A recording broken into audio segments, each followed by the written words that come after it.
जय जिनेंद्र। मैं Sandeep Kumar Jain, MP district सागर से।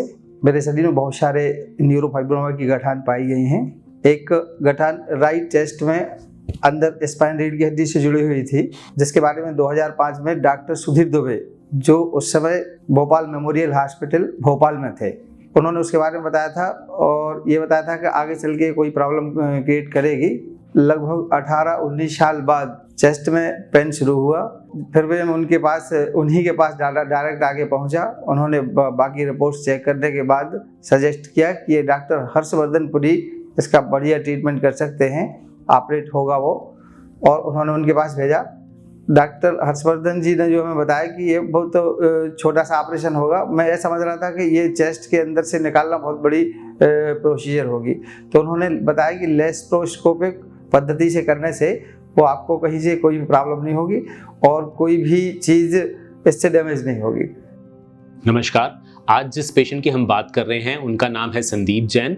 वो मध्य प्रदेश के सागर जिले से हमारे पास आए थे। ये पेशेंट जो थे ये थोड़े से कॉम्प्लेक्स पेशेंट थे। इनको मल्टीपल न्यूरोफाइब्रोमेटोसिस की प्रॉब्लम थी, जिसमें शरीर के कई हिस्सों में छोटे छोटे न्यूरोफाइब्रोमा बन जाते हैं। उसी ही वजह से इनको एक ट्यूमर हुआ था जिसको पोस्टीरियर मीडियास्टाइनल ट्यूमर कहते हैं। अब पोस्टीरियर मीडियास्टाइनल ट्यूमर क्या होता है कि हमारा जो ये छाती है, इसमें जो ये बीच का हिस्सा है, इस ब्रेस्ट बोन से लेके पीछे स्पाइन तक और दोनों फेफड़ों के बीच में, इस हिस्से को कहते हैं मीडियास्टाइनम। इसको 3 भागों में विभाजित किया जाता है, एंटीरियर, मिडल और पोस्टीरियर। पोस्टीरियर मीडियास्टाइनम होता है बिल्कुल पीछे का हिस्सा। इन हिस्से में कुछ ट्यूमर्स अराइज हो जाते हैं कुछ लोगों में, जिनको कहते हैं पोस्टीरियर मीडियास्टाइनल ट्यूमर। मोस्ट कॉमनली ये वहां की नर्व से अराइज करते हैं और बहुत सारे केसेस में ये बिनाइन होते हैं, कैंसरस नहीं होते। 10% केसेस में ये कैंसरस होते हैं। ऐसे ही ट्यूमर जैसे इन संदीप जैन जो जी को थे, न्यूरोफाइब्रोमेटोसिस की वजह से उसको हमने कहा न्यूरोफाइब्रोमा, या बड़ा सा एक न्यूरल ट्यूमर जो एक नर्व से अराइज होता है, जिसका कोई इलाज नहीं होता सर्जरी को छोड़ के। जब ये पेशेंट हमारे पास आए तो ये हमारे जो न्यूरोसर्जन है उन्होंने हमें रेफर किया था। इस पर्टिकुलर ट्यूमर्स में हम एक चीज को देखते हैं, इन्वेस्टिगेशन ऑफ चॉइस इनमें होता है एमआरआई करा के हम ये देखते हैं कि ये ट्यूमर सिर्फ छाती के अंदर है या क्या इनका कोई अंश जो है वो स्पाइन के अंदर भी चला गया है। क्योंकि अगर ऐसा होता है तो फिर न्यूरोसर्जरी और थोरेसिक सर्जरी की टीम एक साथ ऑपरेट करती है। इसमें ऐसा नहीं था। वो न्यूरोसर्जरी के पास गए पहले, उन्होंने वो पेशेंट हमारे पास रेफर किए, हमने इनको दूरबीन की सर्जरी के लिए प्रिपेयर किया और 3 छोटे छोटे छेदों से वैट्स सर्जरी के द्वारा इस ट्यूमर को पूरा निकाल दिया गया।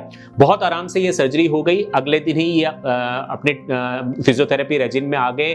रनिंग, ट्रेडमिल, साइकिलिंग वगैरह स्टार्ट हुई। 2 या 3 दिन में इनकी चेस्ट ट्यूब्स निकल गई और हमने इनको डिस्चार्ज कर दिया। दूरबीन की सर्जरी होने के कारण और ईरास प्रोटोकॉल फॉलो करने के कारण हम बहुत जल्दी इस पेशेंट को अपनी नॉर्मल दिनचर्या में ला पाए और ये बिल्कुल ठीक हो गए इसके बाद। धन्यवाद। एडमिट होने के बाद लगभग 6 से 8 दिन एडमिट हुआ। सबसे मेन बात ये लगी यहाँ की कि जैसे मैं जैन, तो मैं शुद्ध शाकाहारी हूँ, तो इसके लिए जो डाइटिंग वाले आए तो बिल्कुल अलग से जैन फूड हमारे लिए आया। बाकी यदि कोई और दूसरा खाना होता तो मैं उसको ग्रहण नहीं कर पाता। बाकी आज मुझे ऐसा लग रहा है जैसे कि मेरे अंदर कोई भी चीज़ प्रॉब्लम थी नहीं, बिल्कुल जैसा मैं पहले था वैसा कि वैसा खड़ा कर दिया डॉक्टर ने। इस सब के लिए doctor Harshvardhan Puri, doctor Sudhir Dubey and पूरी वेदांता टीम के लिए बहुत बहुत धन्यवाद। जय जिनेंद्र।